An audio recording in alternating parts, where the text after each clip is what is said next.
Bagi para pendengar podcast Ibu Kristi Damayanti, khususnya terkait serial tentang stroke ini, perlu diketahui bahwa apa yang dikemukakan adalah sesuai pengalaman pribadi Ibu Kristi sebagai seorang stroke survivor, atau dalam pemahaman lain bahwa pembahasan tentang stroke dalam podcast ini adalah menurut sudut pandang seorang stroke survivor. Selamat mendengarkan. Brodmann area. Bagaimana penderita stroke bisa sangat berkelainan? Apakah yang menyebabkannya? Seorang yang terserang stroke di dunia ini semuanya berlainan karena otak kita terbagi dari 47 area yang disebut Brodmann area.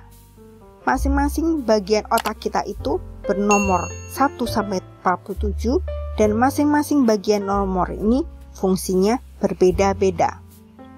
Jika ada pembuluh darah otak kita yang pecah dan tersumbat, maka di nomor berapakah dalam otak kita yang membuat kita akan tahu fungsi tubuh mana yang terhambat atau cacat karena serangan stroke. Ada yang depresi tingkat tinggi, ada yang sangat semangat seperti aku, ada yang selalu menangis dan selalu berteriak-teriak, dan ada pula yang banyak tersenyum atau tertawa. Dari referensi yang aku baca tentang Brodmann area ini, aku tahu bahwa penyakit stroke ternyata memang berbeda tergantung otak bagian mana dan pembuluh darah otak mana yang pecah atau tersumbat, serta bagian mana otak yang terkena darah.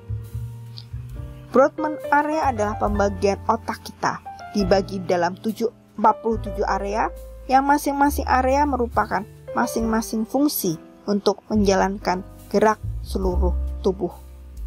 Aku memang bukan dokter. Aku tidak bisa mengartikan ke-47 area ini secara detail. Tetapi beberapa referensi kita bisa tahu otak nomor berapa itu ada di buku tentang Brodmann area. Aku hanya ingin mengatakan bahwa memang banyak orang yang terserang stroke, tetapi semuanya berbeda satu sama lain. Pun ketika aku diserang stroke 10 tahun di Amerika, dokter-dokter di sana dan di Jakarta mengatakan bahwa belum ada pasien stroke seperti aku, bahwa dengan pemulihanku dan recovery yang cukup cepat, walaupun secara medis aku mungkin tidak bisa bangun lagi. Bahwa otakku yang diserang stroke, di mana pembuluh darah otakku pecah dan darah menggenangi area nomor 3, 5, 7, dan itu merupakan daerah sensorik dan motorik. Tetapi di daerah nomor 3, 5, 7 terdapat daerah-daerah yang lain yang secara anatomis bahwa tetap ada benang merahnya, bahwa setiap lekukan bagian otak akan terkena dampak pecahnya pembuluh darah otakku, menstimulasi yang membangkitkan perasaan yang dilukiskan sebagai rasa kesemutan atau baal, atau perasaan seperti terkena sengatan listrik, dan inilah yang aku alami sejak pertama kali sampai sekarang. Bagaimana dengan penderita stroke yang lain? Sebuah probabilitas sangat mungkin terjadi jika ada nomor 17 dan 19 saja, atau juga nomor 43, 44, 45. Banyak sekali kemungkinan yang akan terjadi dalam serangan stroke. Pembuluh darah otak ada jutaan di otak kita, dan kita tidak akan bisa tahu pembuluh darah otak mana yang pecah dan atau tersumbat.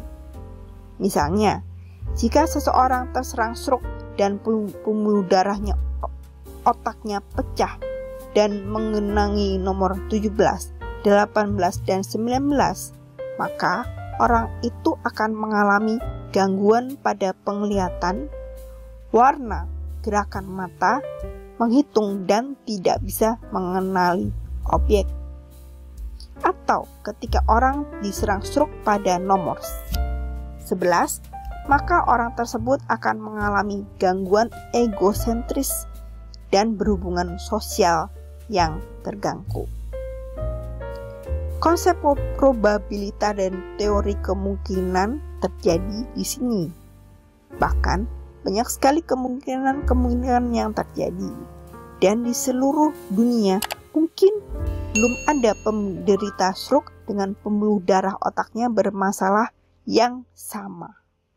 Maka, jika seseorang ingin mengatakan bahwa stroke bisa disembuhkan dengan obat atau sebuah terapi yang bukan untuk penderita stroke, maka penyakit itu tetap tidak sembuh.